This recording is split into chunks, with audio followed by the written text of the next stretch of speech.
Welcome to Solo, the single person's guide to a remarkable life. Your host, a behavioral scientist and bachelor, talks to leading experts and successful singles about living solo and living well. Travel more, make things, sleep in when you want to. Here's the playbook for the person who is unapologetically unattached. Now, please welcome Dr. Peter McGraw. Welcome back. This is the second episode in a series on unconventional relationships. In this one, we tackle a pervasive but under-discussed type of relationship, friends with benefits, aka sexual friendships. My guests are drawn from Colorado's polyamorous community. Obviously, you don't need to be poly to enjoy beneficial friendships, yet I invited them because these folks are experienced and comfortable talking about unconventional relationships. My first guest is Noah. While ostensibly single, he has multiple concurrent long-term relationships, as well as friends with benefits and occasional flings. An advocate for queer and oppressed people, he tries to build and strengthen community wherever he is. He's ex-military, an entrepreneur, and is into sewing, DJing, furniture, and lamp building. Originally from the East Coast, he's been in Colorado for 7 years. My second guest is Laura. She's a child-free, sex-positive, solo polyamorous who enjoys first dates, job interviews, and crafting complex spreadsheets for pleasure and profit. When not traveling to experience different cultures, she finds great meaning investing in her relationships with herself and others. She lives here in the Denver burbs.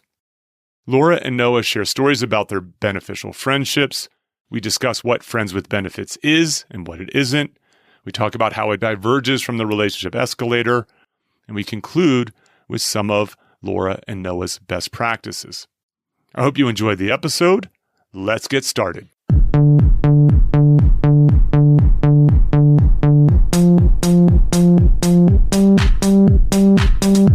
Welcome, Noah. Hello. Welcome, Laura. Hi, thanks for having me. I'm thrilled to be here. I always say that.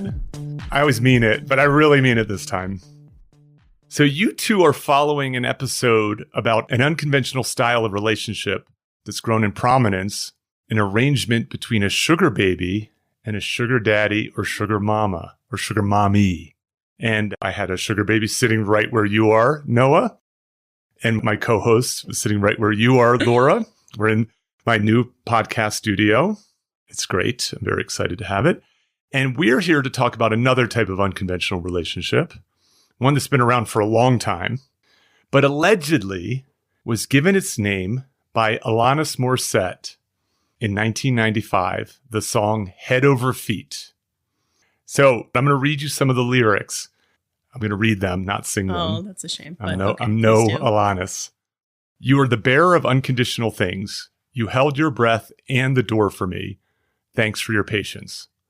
You're the best listener that I've ever met. You're my best friend with benefits. What took me so long? I don't know if that's true, if that was where the name came from, but according to the internet, at least a portion of it. That's the first time somebody wrote a song about it, at least. Oh, I don't know. Well, I know that Afternoon Delight song seems like it could be a friends with benefits kind of thing. So we're talking about friends with benefits, FWB, or what others, especially those who care about technical accuracy, call sexual friendships. Technically correct is the best kind of correct. Are you an engineer? No. Let's define what friends with benefits is. I don't know if you have a working definition of it. I'll offer one, if I may. And that is friends who are sexually but not romantically involved. I like that a lot. It's helpful to use contrast because there isn't a good working definition. And usually I use romantic as the contrast. So I like that definition. You do. It's why sexual friendship is the technically accurate, correct term that's there. So let's give people a little bit of a flavor for what we're going to get into. Let's talk about some of your experience with beneficial friends, which is my invented term, I think. Get ready. I'm going to write a song. Who wants to go first? I do. Thank you. This is Laura. So my actual entry into my sexual awakening, let's say, was in a friends with benefits relationship. So it started out kind of like a Seinfeld episode where I was dating this person who's basically me with a beard. We were way too similar. It seemed great at first, and then it got old really quick. So the romantic relationship didn't last, and then we went our separate ways. We came back together, have a great friendship to, still. But one of the problems with our romantic relationship, because we were both so similar, is there was a lot of pressure, and neither of us was sexually experienced or sexually aggressive. And it just didn't happen. There was all this, tension and worry about that. It seemed like such a big deal. And then when we were just friends, it was just like, hey, do you want to have sex? I was like, yes, I do. Thank you for asking. I appreciate it. And your partner asked you? Yes, my partner asked me. Okay. Your beneficial friend asked you? My beneficial friend. And then we became friends with benefits, the big FWB. So that was kind of my entry into relationships in general. Okay. And wow. that worked so much better. And there was already a lot of trust there. It was a lovely experience. I didn't know this, but you seem well qualified. If from Jump Street you were doing an FWB, was it a big ask or was it a small ask? Like, was it a production? Or was it one of these hey, what do you say? Because we were just friends, it wasn't a production. That was the difference. That's why it hadn't happened before and then did happen once all of that expectation was removed of the long-term relationship, the romantic relationship. And it went well? Did it last for a long time? It did. And I assume that has paved the way for this to be part of your relationship repertoire. Yes. I mean, experiential learning there from the get-go. That's great. And are you still friends? Yes, we are. And do you still have benefits? We no longer live close enough to, but that's another, in my opinion, great benefit of this relationship dynamic. It works really well in long distance. Mm-hmm. Long distance romantic relationships are really hard. And having a friend with benefits, maybe you won't see them for a month, a quarter, a year, a decade. Right. And that's okay. And you can get together again and maybe rekindle those benefits, maybe not. Release it, not having that pressure is great. Yeah, we're going to talk about this issue of continuity momentarily. So I'm happy to hear that. I'm happy to hear you still got a chance. Yeah. How about you, Noah? I've had a number of friends with benefits throughout my life. So I lost my virginity to one of my friends back in high school. It was too much pressure finding someone to date, but where were all these people when I was losing my virginity? My goodness. Yeah, and of course there's varying levels of success and enjoyment, those kind of things. But for the most part, I find it to be a really healthy and helpful relationship style. Can you give us an example of one of these? I know you have lots to choose from. Right. But yeah, well, there's certain people that I've met, and like there's some interest in a relationship, but it's not quite sticky enough, not quite strong enough to really perpetuate a romantic relationship. But there's some fun and there's some communication, and at some point just hey, do you want to get down? And then it just kind of works. Mm-hmm. Yeah. So in both of these cases, you've described this as there's some connection and then it becomes plus. And it also works out really well for me. There's been several people that I've tried to date. Mm-hmm. And at a certain point, we're just this isn't really working from a relationship point of view, but I still really like you. I still really like to spend time with you. And sex is fun. And we both are horny. So why don't we dial back our relationship expectations and still keep in what works? Yes. I had an ex say to me, our genitals really like each other. We're friends. We're friends too. Yeah. And so, I hate your mom. Okay, so now that we have a sort of a flavor, and I'm sure, and feel free to jump in with other stories and anecdotes as we go. Now, first question, is the friend a true friend in the following way? So anybody who's a frequent listener of Solo knows how much I care about friends, knows how much I believe that friends are especially important for solos. And as a result, you should know what a friend is. You should know what qualifies someone to be a friend, a good friend, someone worth having in your life. And I say that a good friend provides value in some way, shape, or form. I mean, that could be really vast. They could be fun to go to concerts with. They could be a good hiking partner. They could be a confidant. The list is endless. They're high integrity. So they are reliable. They're trustworthy, right? They'll keep your secrets. They show up when they say they're going to show up, et cetera. Mm-hmm. And then the last one is, and you'll be familiar with this given your background, they show anti-jealousy, or what's called compersion. That is, a friend is happy when you're successful, and they're sad when you're not. They're not trying to outdo you. They're not competitive with you in this relationship. Mm-hmm. And so my question is, a friends with benefits partner, do they still, in your opinion, need to qualify for those three criteria? I would say we need to add another category, which would be the romantic relationships, friends with benefits, and then the booty call. Oh, yes. We're going to get to the booty call in a second. You're all about the contrasts. Yes, I am very much.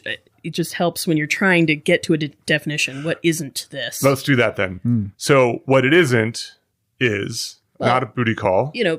In that kind of situation, you don't have all those beautiful things you just mentioned in a friendship inherent. Maybe that would blossom out of a booty call relationship. I welcome other terms if we have them, but basically saying, this is a sexual relationship. Yeah. Bang buddy, one night stand, hook up. The list goes on and on and on. Yes, that's right. Those people are not typically friends. That's a sexual relationship. Yeah, I've known people to actually be very antagonistic to each other, but also every once in a while, hook up with malice. Yeah, it's called hate sex. Yeah. I do like those criteria that you set up for a friendship. If you can't rely on someone to show up when you say they're gonna, or be there for you emotionally, or care positively about the things in your life that are positive, then they're not really your friend. And then on top of that, for a friends with benefits situation, I would also add sexual chemistry, sexual compatibility. Yes, right. So that's the fourth thing that you would add to it. Yeah. So, or maybe the value, some of the value comes from that your genitals like each other. Certainly. Right, yeah. Yes. Yeah. And for me, I think it is very important that you are friends first and sexual partners second. So like you are friends first, and then you have your benefits. Because if your friendship can't stand on its own, then you're just buddies. Then you're just something else. Mm-hmm. So if you remove the sex, the relationship could stand on its own. Yeah. I disagree. Well, I don't disagree that is a great way to do it. I like that idea. That I think that is a good goal to have. But I've had a lot of wonderful friends with benefits situation so I'm personally very bad at one night stands, because I think I'm going to have a one night stand, and then I meet your dog, and then we tell each other a few jokes. You feed me. You're not getting rid of me then. And we become amazing friends. I have quite a few friendships and friends with benefits that have started that way. And so, would I recommend that to people? Maybe not, but it works a lot for me. Okay. But all right, so you're pulling back on this idea of that in some cases you remove the sex and there's not enough on the value side to keep this friendship going. That could happen. But not generally. Okay. All right. And again, the situation I just described, that's not friends with benefits until the friendship does develop, and then you have all those beautiful qualities you outlined.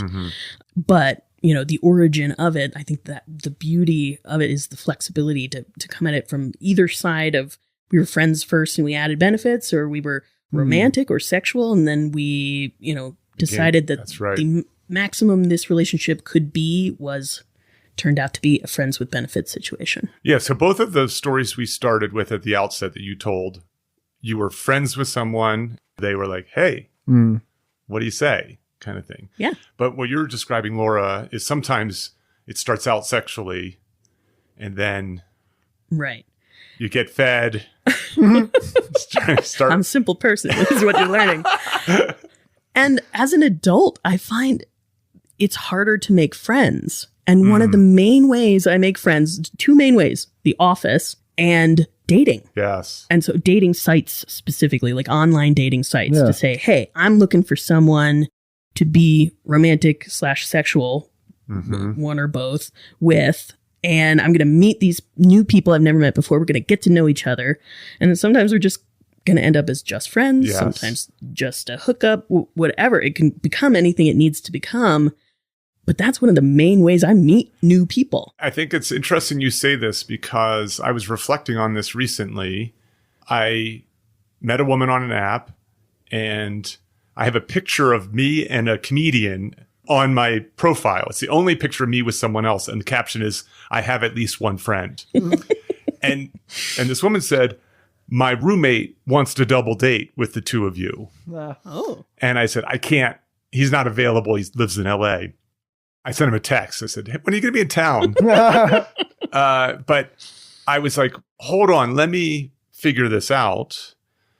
And I was sort of surprised at how few single guys I know at this moment, like guys that I would invite for a double date. And then I was thinking about the number of single women that I know. And if the woman was bisexual, we could easily pull this off. But many of those women I met online dating, and it just wasn't the right fit. But, you know, why let them go? They're interesting. Sure. This goes to kind of the relationship escalator metaphor. That's just because you're not going to get on that escalator and end up at the epitome of what you could or couldn't be, you can still let the relationship develop organically and be what it is, what it can be. Yeah, the way it ought to fit in your life. You don't want to force it, and you don't want to force it to be something it's not, and you don't want to kick that person out of their life just because they don't fit into that box. So that's where this category of beneficial friends comes from. It's like we're taking the great stuff of friendship and one of the benefits of a romantic-sexual relationship and just combining that and molding it into what fits best between us two. That's well said. So let's talk about the relationship escalator. I'm glad you brought that up because it really is relevant here, especially as we're nailing this definition. What is friends with benefits? What is it not? Oh, we're nailing it. So Amy Guerin, the kind of creator of this framework, or the interpreter of this framework, talks about these hallmarks. So one of them is romantic and sexual monogamy. The next one is special status. That is that an escalator relationship sits above all other adult-adult relationships. Hierarchical. That's right, hierarchical. And then the last one is continuity or consistency. It starts, and ideally, it never ends. Well, until someone dies. I would say even momentum is part of it. I don't know if she specifically calls that out to say it is moving. The way I always explain the relationship escalator to people is it's moving and it's going upwards or it's broken.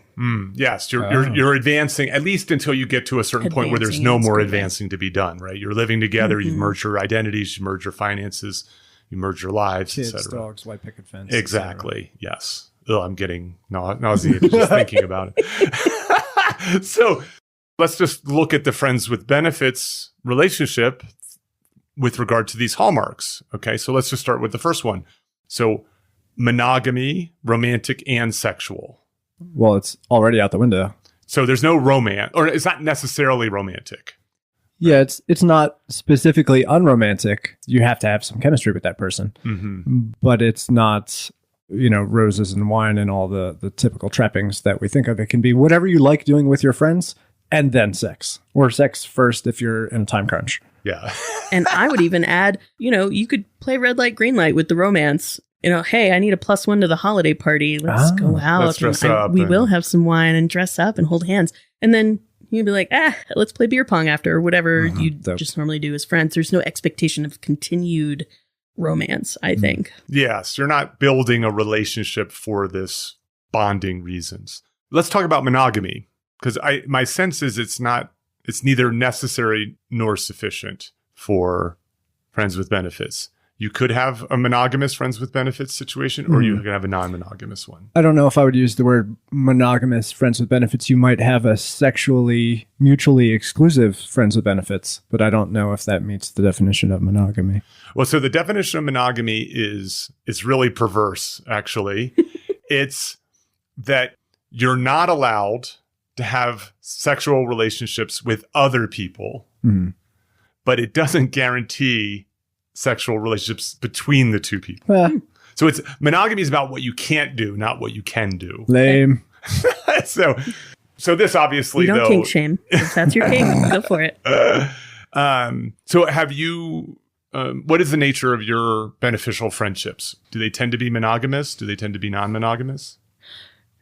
I have friends with benefits relationships with monogamous people. Okay. So they're not involved with anyone else. At the time that we are friends with benefits. Mm-hmm. And so it's the benefits part that can turn on and off for them because they are monogamous. So they can enter into a romantic, maybe long-term relationship, and then we need to adjust our relationship because they are no longer at liberty to have a friends with benefits. So these are serial monogamous. Yes. Right.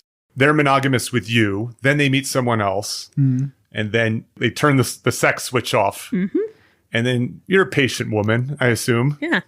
I got other things going on. And it doesn't work out. They just flip the switch again. She doesn't have to be monogamous with them. She can have other friends with benefits. That's true.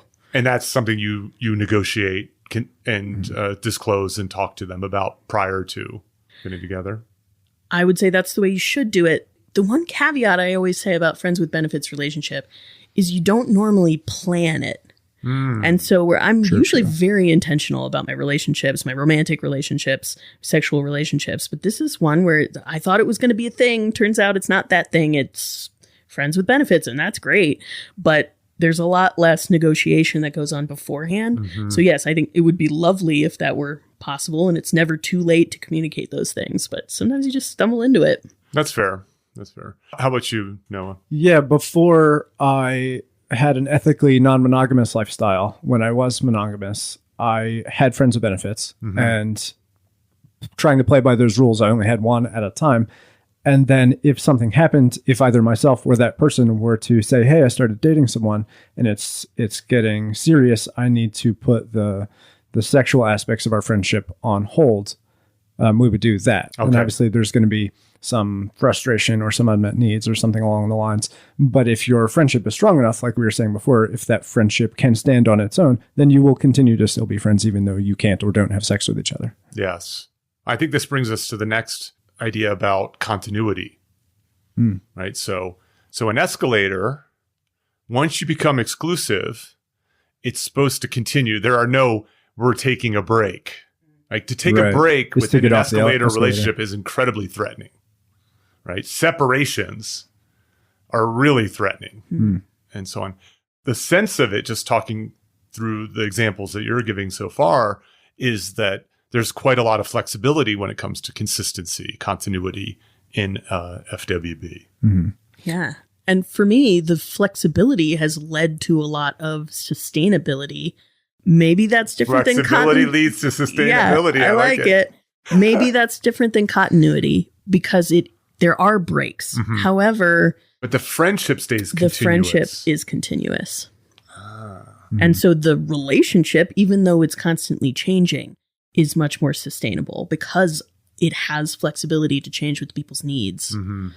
Yeah, I think it's, to quote Amy or maybe someone else, but the people in the relationship are more important than the relationship itself. So if what you're doing is mutually beneficial, then continue to do it regardless of the bounds of the relationship. And yeah, that kind of brings up like comets, people who are in your life for either a very short period, only every once in a great while. I see, yes. So I may have a friend with benefits whom I only see once every few years or once every few months. And our friendship remains unchanged during that time. And then like, hey, suddenly I'm in town or she's in town, something like that. And then we can connect physically for a while. And then maybe the comet moves on to another. Yeah, I like that idea. That's very fun. I want to be a comet. It's pretty fun. They're so intense. So hot. Or actually, they're made white hot. Yeah, that's very nice. It is interesting how friendships are so malleable in ways that romantic relationships are not. Like, I have friends, we could not talk for a year, not see each other for 2 years. And there's no hard feelings. There's still great affection. Nothing has changed at all. Nothing has been diminished by the fact that we just have not been in contact. Right. Sure. And so I do get the sense that, these sort of, especially these sort of comet style friends with benefits situations, should have some good foundation from a friendship standpoint that has some, feeling of continuity, where there's not like, where have you been? Why haven't I heard from you? Why haven't you called? Kind of thing. Yeah. Yeah. Or sometimes your lives just go in different directions for a while and you don't hear or even think about each other for a while. And then you meet up randomly in the world and suddenly that connection is right back where you left off. And that's really fun. Yeah, indeed. So the last one is this idea of hierarchy or special status. Now, clearly a friends with benefits situation is not often, even when someone wants to ride the escalator, but they're taking a different path that they don't elevate this friends with benefits to their most important adult-adult relationship. It's just one of those moving walkways at the airport. Maybe, I don't know. So what is your sense? Like, is a friends with benefits, is there a notion of hierarchy or greater status because your genitals happen to touch on occasion? I think perhaps, and I'll say unfortunately, that friendships typically in the traditional monogamic structure of America, like a heteronormative exactly approach. Friendships typically exist below, in sarcastic quotes, your normal romantic-sexual relationship. I know, it's really annoying. And then, but your friends with benefits might even be a little bit higher than your normal friends if you value that sexual activity more so than the normal non-sexual stuff you do with your other friends. I don't know, maybe I'm... And I would say, again, in heteromononormative society, we aren't programmed to make our friends compete against each other. And so saying one friend is more valuable than another friend. I mean, you got your best friend. Let's be clear. There's the best friend. But other than that, Yeah, they're not tiers. There really aren't. There are people who hang out with more or less and, friends that go way back or friends that are new. But there's less of this, this is the one. There's less language around that. There's less pressure to really compare and contrast one friendship to another. So I think maybe I would say that, no, I don't really place those relationships above other friendships that don't have said benefits. Yeah, I don't even like the term best friend, frankly. I just I don't want to choose. It's very third grade, but yeah. I feel like once you get out of middle school, the concept of a best friend is kind of not helpful. And I had another thought, but I lost it. I guess it could be if this person is a true partner in life, so this does happen. True. I had Raina Cohen on talking about platonic partnerships. In that case, that best friend truly is a best friend. Like they are the equivalent of a life partner. So I believe it can happen. This era. So one last question. I want to get back into some of these other things and talk to you about your perspective a little bit. So I'm having a debate with a friend. So a former girlfriend, now friend. I want to say that she's a beneficial friend, and she says she's not. And here's what it is. We are intimate. That is, we hold hands, we cuddle, we do this thing that she calls chesticle nesticle, which is sounds adorable, but also gross. It's really quite adorable. It's gross when you think about me doing it. Yes. I might need you to explain it with puppets. It's basically draw like, a diagram. laying your head. She lays her head on my chest as we lay down, kind of a thing. Sweet. And so that certainly crosses a boundary that friends don't normally cross. But as I've been making the genital joke, that there's nothing, happening there. And so she's like, no, there has to be sex for it to be friends with benefits. Well, so then I'd say, how do you define sex? And we can have a whole other fair. hour on that. But I think in that regard, the friends with benefits definition doesn't do justice, because I have a friend who does my hair and my hair looks awesome. And then I give her a massage. Thank you. And then, so those are benefits to our friendship on top of the other random cool stuff that we do as friends. Yeah. We trade services. Yes. And we're both better off for it. And those are benefits to our relationship, but they're in no way sexual. Yeah. All right. She's right. Ah. You're right.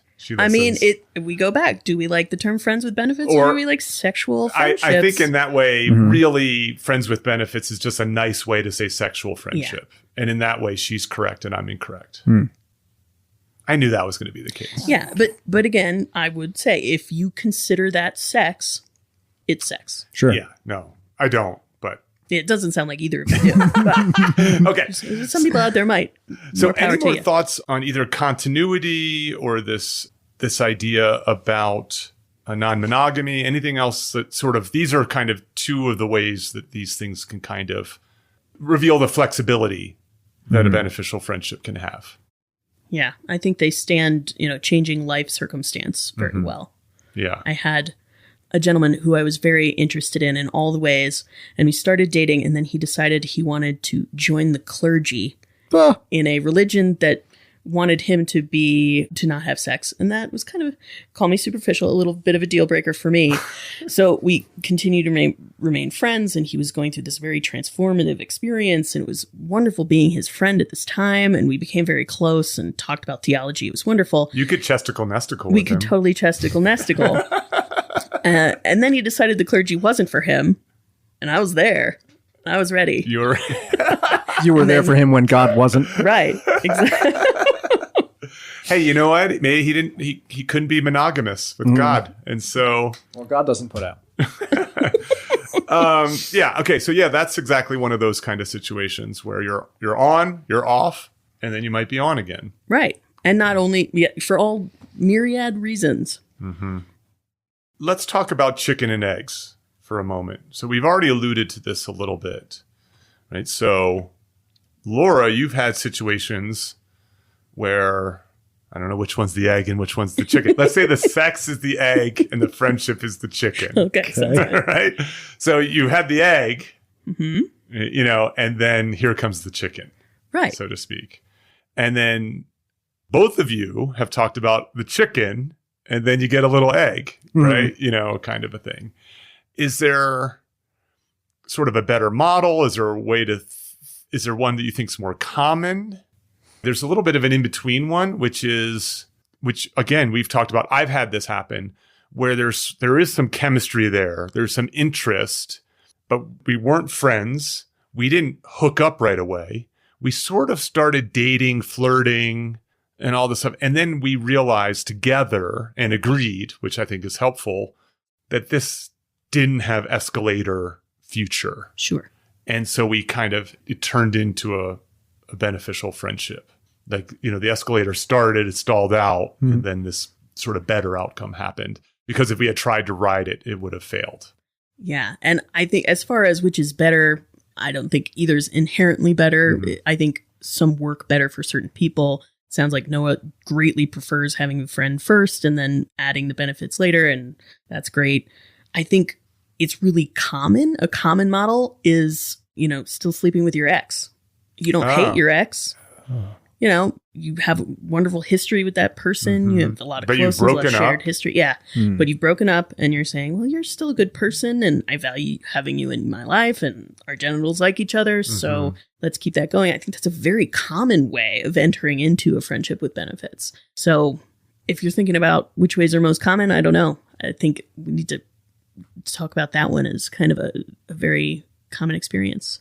I don't get the sense that there's one right way to do it. But it is interesting, like the pathway, so to speak, could work. And I think if I hear you correctly, Laura, you're saying is like, just know yourself. Like what works for you. God, you're so smart. What works for you? What feels right for you?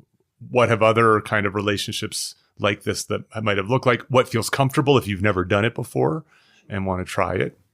Yeah, like I had mentioned, my most common way of entering into a friends with benefits situation is attempting to date someone, and then somewhere along the line you realize that it's not going to work out. You're not going to get on the escalator together for whatever reason, but you still have enough in common to continue being friends and to continue rubbing your genitals on each other.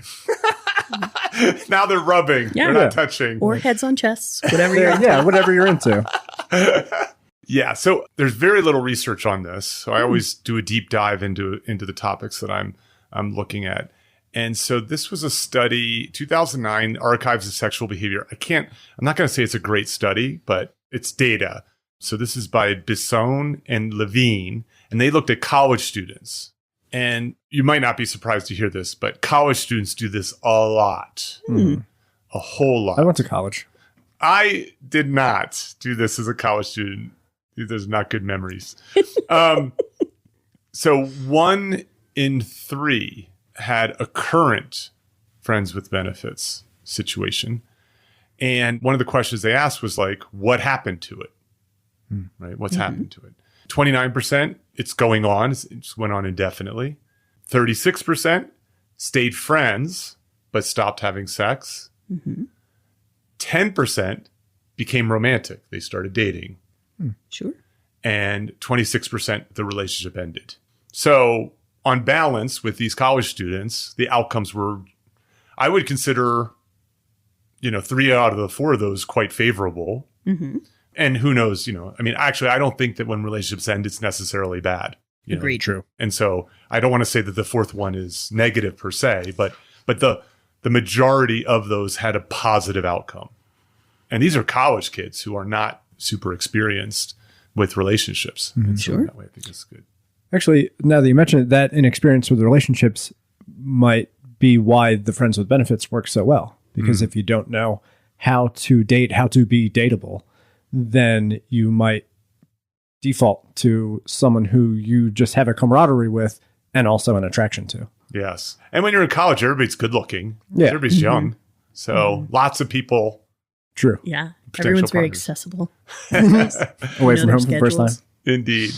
One of the benefits of Friends with Benefits that you mentioned to me, Laura, when we were doing a little pre-interview was it keeps you out of trouble. Is that true? That's how, those are my words. It gets you into different kinds of trouble. Yeah. Those would are my say words, not yours. having friends with benefits helps avoid jumping into long-term relationships too quickly just to end a dry spell. Kind of takes that desperation out of it. So I would say, which I think is that's definitely a plus. Yeah, certainly. I mean, for some people, sex is a major motivator. And so if you're not having sex, you may be motivated to have sex. And one of the best ways to get sex is to get involved romantically with someone. Right. Sure. And so, One of the few societally approved ways of getting physical touch. yes, absolutely. And what's really fascinating about the escalator is a certain amount of non-monogamy can be tolerated as long as you're working towards finding the right person. True. And so this idea of seeking romance in order to get sex is a common tool for people who just really want the sex. It leads to obviously a lot of sometimes hard feelings, dishonesty, and so on, Sure. because the person's kind of like, yeah, I want to date. Yeah, I want to, but not necessarily the case. Right. You're gaslighting someone to think that you're serious about the relationship just because you're interested in the physical aspects, Yes. when that's not true. As a Or younger even- man, I've done that, and I'm deeply embarrassed and regretful for having done it. You could be confusing yourself too, lying to yourself, Sure. not just other people. Oh, that's fair. Right. And also consider the largely Christian and religious aspects of our society where they tell you that you're not supposed to have sex until you're with the one you're going to marry. Yes. So love opens the door, so to speak. So another study, this is Lemiller, Vanderdrift, and Kelly, 2011. Those are real nerds. Those names sound like real nerds. This is in the Journal of Sex Research. Looked at friends with benefits and found a gender difference. Ooh. I mean, that's low-hanging fruit, I think. And just as a reminder to everyone, whenever I talk about gender differences, the reminder is the genders are more alike than they are different. Right? So whenever you find a difference, it's usually rather small, although it may be measurable. But in general, men and women are more alike than they are different when it comes to these things. But you're not going to be surprised to hear this one. The men were more interested in the sex. No. Crazy. And the women were more interested in the friendship and emotional connection. That self-report of the people who are involved in those. And now you can have things. both. How exciting. But one of the cool things about it was the commitment to both the sex and the friendship were very high in general for these participants, and they were more committed to the friendship. Cool. That's good to hear. Which I think is probably the best way to go about doing it. Like, let's keep the friendship intact regardless of what happens. Right. Well, if you're willing to blow up your friendship just to get into your friend's pants, you're not actually that person's friend. Well said. Yes, that's right. It is important to be explicit about what your needs and expectations are. One of my longest and most fulfilling relationships comes from us being friends and going out, doing friend stuff, having a lot of fun. And then one day I was just like, hey, do you want to And she was like, yeah. And then we did. And it was awesome. And, we... Till as old as time. Sorry. And, yeah. And then our relationship continued to develop and grow and deepen. And now it's really wonderful. I mean, it was then too, but now even more so. Okay, so I want to ask this, and I think this is a perfect segue because I want to finish by talking about best practices. So when you asked for what you wanted in this situation, did you have a hunch the answer was going to be yes? Yeah. Okay, so there was a little bit of risk to it, but you had a sense that it was going to be an affirmative. Yeah, because we had been flirty and using a lot of innuendo and stuff like that just to be fun. I see. Okay. And at a certain point, I was just like, "Hey, do you want to add this to our friendship?" Okay. And it works. Let's talk a little bit about that. So friends first, benefits second in this case. So you asked, you got a yes, and then was there more conversation? Was there negotiation? How did you sort of set the stage for this transition? Sure. Well, I think when you enter into any sexual relationship, I think it's important to be explicit about your past and your STI status and even just getting checked and knowing for yourself. And yeah, knowing what your needs are, finding out what the other person's needs and interests are, compare notes and then kind of go from there. So you're talking about condoms, you're talking about getting tested. Exactly, yeah. If you have an STI, to disclose it. Yeah. Who wears the little Bo Peep costume first? Who gets the cane? Yeah. Would you add anything to this? Do you have your own best practices, Laura? I do. I would say it's easy to conflate the frequency of the sex in your friends with benefits relationship with the quality or the health of the friendship. And so I don't want people to fall into that trap. More sex, better friendship. That means we're doing great. That means our relationship is better because we're having more sex. Okay. And I want to warn people not to do that. Or, hey, they haven't been interested in sex with me in a while. Our friendship must be suffering in some way, which is not inherently true. It could be an indication of something wrong, but I think that's a good way to start spiraling and second guessing and worrying about things that don't really have to do with the friendship itself. All right. So let's talk this through for a moment. I have limited experience with friends with benefits. I have had two. They actually went for quite a long time and they were incredibly fulfilling. And I have great fondness for my partners. But in both of them, I saw them infrequently. So maybe once a week, rarely twice a week, sometimes once every two. It was sort of more of a regular kind of, we have our day together. And actually, I'm going to tease some bonus material. So when we're done recording here, I'm going to talk to you about one of my greatest inventions. It's called the Health and Wellness Day. Cool. That came out of one of these friends with benefits situations. And so the frequency, given my limited experience, there was no conflating because it was almost like a regular, maybe because we were busy or traveling or something like that, be an extra week or something like that. So you're saying that the meetups and the sex were on the same rhythm. That's right. Gotcha. Yes. So what I want to ask is, you find yourself in a situation where I guess if the sex is really frequent and really good, I guess the worry is that relationship starts to crowd out other relationships because it might start to get a little of that hierarchy because you're just like, all things equal, You're like, I can go out with Joe and we can have a beer, or I can go out with Jane and have a beer and something else that starts with a B. And so, but you're saying also is like, you're not in the mood, things aren't right, whatever. You're spending time together. It's not turning into that. You're joining the priesthood. That's whatever. right. So then how do you have those conversations? Like that, I can imagine that being sort of a threatening situation, especially if you're a subscriber to Noah's belief about friends first. What do you do? Communicate. God, do I sound like broken record? No, but in my life? How do you, like, let's role play this for a second.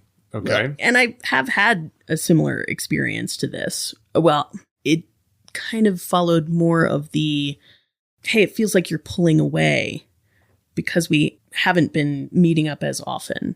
What is that? Oh, actually, I didn't know how to have this conversation to broach this subject with you, but I am entering into a monogamous romance with someone else. And I thought you would react badly and I didn't want that confrontation. So I just kind of slowly started stepping backwards. And in that instance, it ended up great. I was like, no, I'm super happy for you. I would love to continue being friends with you. But yeah, there was this big worry that, first of all, the sex ending would mean the friendship would have to end.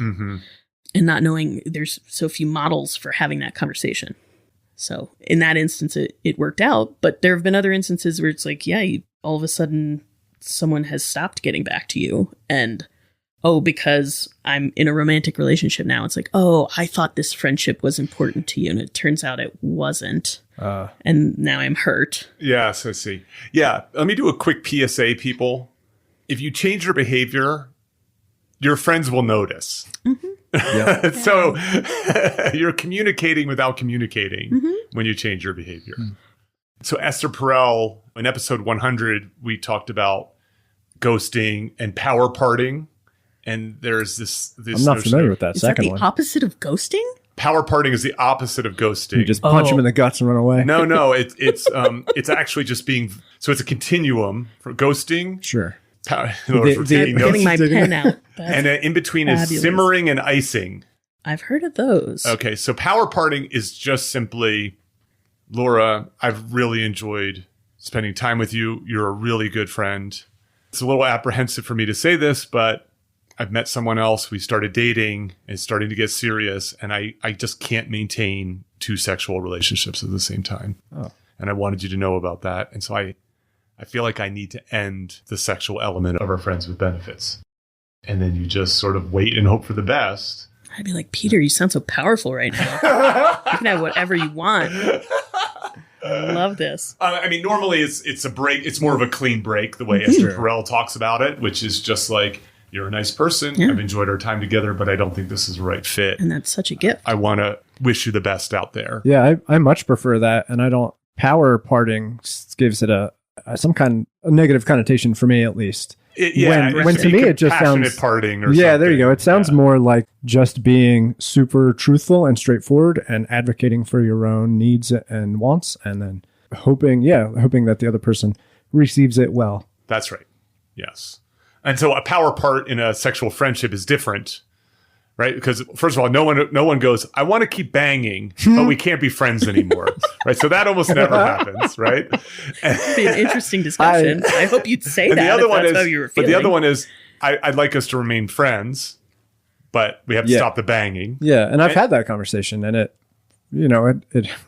most of the time goes well. Yeah. I have to just say banging is such a funny term to me. I just think it's such a hilarious term. That's the B word. Got it. So,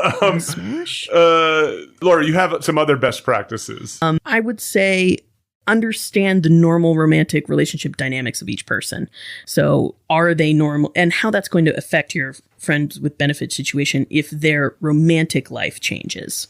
So if that person is monogamous and is only having sexual relationships with one person at a time, if they meet someone else, which by the way is the norm. Yeah, in our hetero mononormative society, usually that will be placed hierarchically above your friends with benefits. And so are you okay with that from the get-go, understanding that it might be supplanted.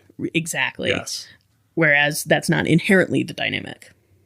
You could be with someone who's non-monogamous or someone even who's demisexual or, something of that nature, asexual, who's, maybe their interest in sex at all ebbs and flows. Yes, right. And that's their normal sexual or romantic style. How is that going to affect your friends with benefits relationship? And again, having that strong friendship certainly helps to have that foundation. But knowing and trying to suss out how that's going to make you feel down the road, I think is a good way to start out to avoid some of the pitfalls. Yeah, and so you might have to ask some questions in order to figure those things out. Sure. Depending on how close the friendship is or was prior to getting involved. It is, you joked about how the cliche of communicate. But, I have come to this conclusion. It's taken me a long time, that the idea that honesty is the best policy. And no, just kidding. And it's a really vulnerable policy. You might not get an answer that you like. You might not please the person in the way that you want to. But no one can ever accuse you of being low integrity. Yeah. Right? And so if you're friends and you follow my definition of a good friendship, value, integrity, and compersion, it demands honesty. Yeah. In a sense. Or else, like I said, you're not really that person's friend. You're not really being a good friend if you're not being honest with that person. Mm-hmm. Noah, do you have another best practice that you want to share? Yeah. Unfortunately, it just goes right back to that communication, or fortunately, screw it. I would tell you to be very explicit about your capacity for a relationship. Okay. Like I talk about STIs, all that stuff, and then you also talk about what that person can expect from you within your Friends with Benefits organization. Like I had a friend come to me recently and asked me on a date, and I said I would love to go on a date with you, but my life is really hectic right now. I got all these other things. I'm already dating 2 people, and I would like that, but I don't have the capacity for a full-on another romantic relationship right now. Do you mind if we just kind of roll in a little bit of sex and or kink or what have you into our existing relationship? And they said yes. Bravo. And then again, we did, and it's awesome. Yeah. Where are all these people asking me on this stuff so I can come back with? I'm really busy, but... You want a bone? Yeah, sure. Another B. I think that's a really good one. That's an interesting word, capacity. Yeah. Time, energy. I like bandwidth, space, but capacity hits the nail on the head. If my cup is already full and someone's trying to pour me another drink, it's not going to work out. But maybe that metaphor falls apart. I don't know. I think it's because you have so much going on. Yeah. You get so much more. It's I'm a intoxicating. Busy dude. Which I would say that feeds into another note I had on best practices is really embracing that there's no model here. Yes. And saying, hey, here's a thing, a concrete type of relationship you thought you wanted, and you asked me for it. And I said, well, I can't give you that, but let's negotiate. Let's figure out what can work for both of us. And, having that flexibility. Again, I keep coming back to flexibility. That's what I really like about it. Yeah, I agree. Again, it's clearly diverges from the escalator in so many ways. And there's no one way that it diverges. And so I actually really like that too. It's part of the reason why I wanted you both to share some of your experiences, because there are many ways to do it. Sure. Right. Yeah. So there's and like we talked about before, sprinkling a little romance in there, doing a little chesticle nesticle. Yeah. Show your friends that you care about them. Yeah. Who says you can't? Not only inside the bedroom, but out. That's excellent. The last thing that I want to talk about is, let's be honest, you two are unconventional in the way you go about dating and your relationships. Given the community you've been drawn from, it's part of the reason I wanted you here, because I find that folks who practice sort of non-traditional relationships are incredibly thoughtful about how they do it. They're really good at communicating. They also have a breadth of experience to share and so on. Like if I just had 2 vanilla serial monogamists in here, it'd be different. It's going to be a little bit different. Like they're just more limited in that way. That said, what is a feature is also a bug. And that is that you're sort of really advanced in this sense, and so you take a kind of more traditional, someone who has a more traditional focus and is trying to ride the escalator, is a serial monogamous in this way, their capacities, to do this might be rather minor, in a sense. And so if you could sort of speak for them, maybe you were them at one point in time, what do you see the sort of challenges for that person, right? That person who's not as good at communicating and is not as perhaps open to something unconventional, but could stand to benefit from considering this because maybe they don't have a lot of capacity. They're doing a PhD. They have a lot going on. Or maybe they're struggling to try to ride the escalator and they have an opportunity or a person who might be a good partner. I would say, I think Noah touched on it earlier. It's a good way to build some relationship skills and without as much pressure. It's a way to build sexual skills. If, again, we're assuming these people are open to sex before marriage, obviously. And it's a way to kind of dip the toe in, maybe literally, if that's what you're into. But they're probably not, but okay. I mean, we've all made mistakes as we've been learning. But to say, hey, this is, you probably have had a lot of experience with friendships. And so this is a way to add on, training wheels and get a little more mobility, a little more skill set. And hearing us talk, maybe you feel like friends with benefits, you're going to have all these friends with all these benefits. It's okay to have just one friend. Yeah, right. With maybe exactly. just a little bit of benefit. And that's a great place to start. I would add to this, I think the word to be on the lookout is sort of what Noah was saying is like, there is a little bit of a flirtation there. There is a little bit of spark, a little bit of chemistry, but for whatever reason, you don't see yourself being a good long-term partner for that person, or you don't see that person being a good long-term partner for you.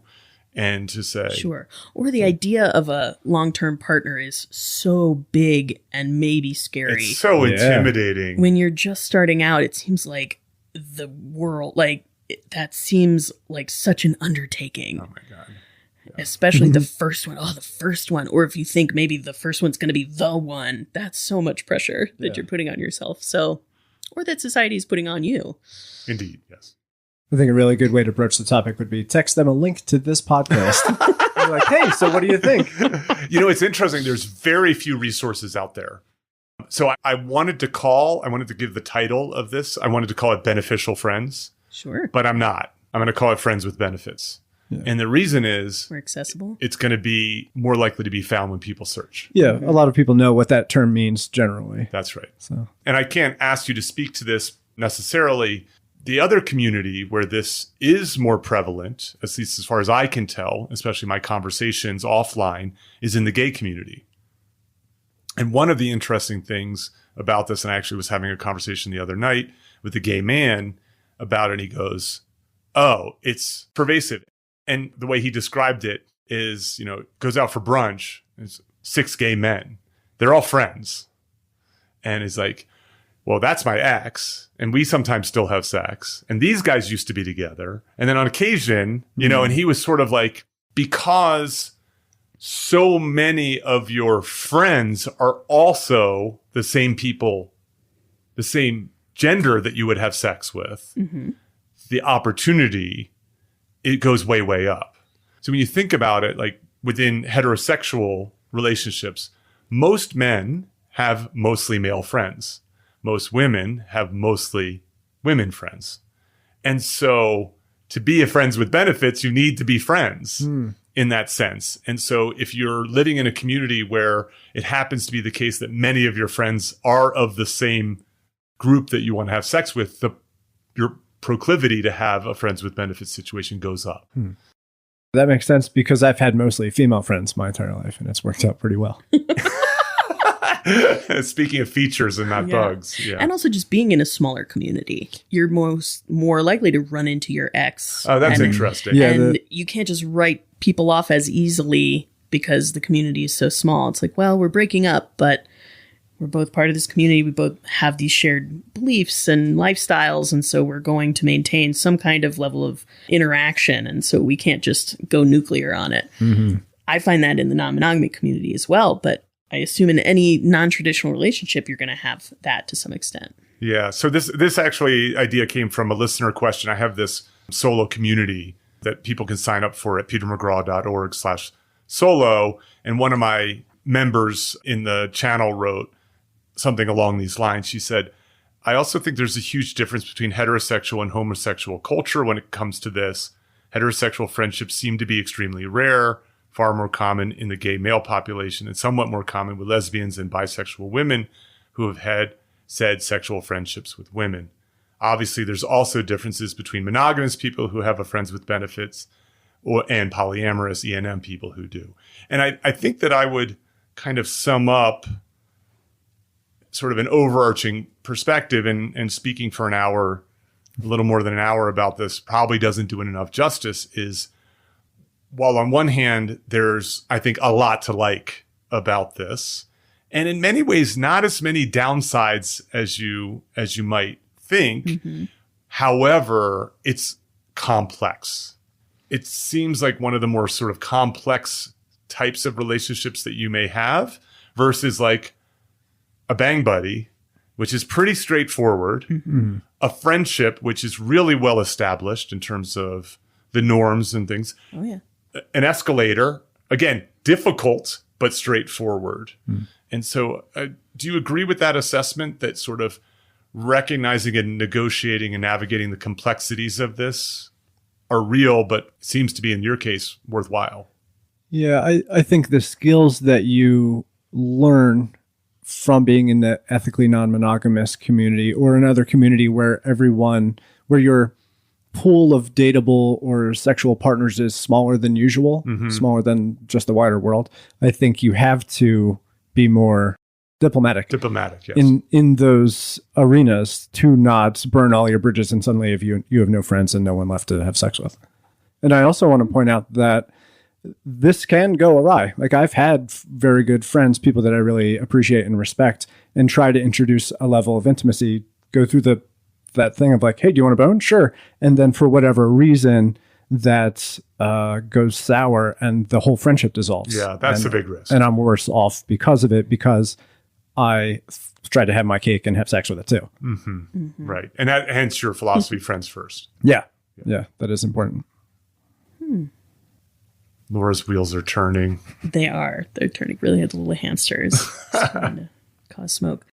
When you're talking about the gay community, queer community, and non-monogamous community, I think one of the beautiful things about people in these non-traditional relationships is that they were faced with the heteromononormative dominant model structure, that Disney sold them about mm-hmm. the way mm-hmm. relationships should be. And they said, no, that's not for me. And they can put that down. Mm-hmm. And so by putting down the social programming, they open themselves up to experiential learning, mm-hmm. to say, hey, I tried something like this and it worked. I'm going to try a little harder. I'm going to do a little better. And, friendship first, sex later works better for me, or sex first, friendship later works better for me. And so kind of being a little more intentional, but also a little more experimental mm-hmm. with that, I think helps navigate this. But yeah, pitfalls definitely come up. You really need to understand your relationship with sex and how that is tied together with your understanding mm-hmm. of romance, and whether those two are inherently linked for you personally or can be separate. Mm-hmm.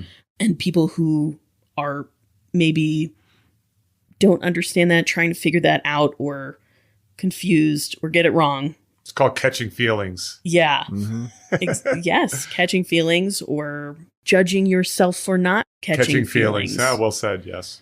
Can also be a killer of the friends with benefits dynamic. Interesting. Yes. So I guess I would finish by saying, regardless of which of these communities you belong to, so obviously we're talking to some experts here, mm-hmm. Just allow yourself. My mother would be so proud. Allow yourself, if this is something that seems worthwhile to consider, experiment with it. Pay attention to how you feel, work on your communication skills. And I'll finish with a saying that I have, and that is, don't be afraid to ask for for what you want. Noah, Laura, this was very fun. Thank you for your time. Thank you. Thanks, this Peter. was a great time. And speaking of friends with benefits, Laura, what are you doing later? I have a date with Peter's toilet. Japanese toilet. I have a Japanese toilet. So impressive. Cheers. Thank you for listening to Solo, the single person's guide to a remarkable life. For more about our guests and show notes, go to petermcgraw.org. Please subscribe and share with your single friends.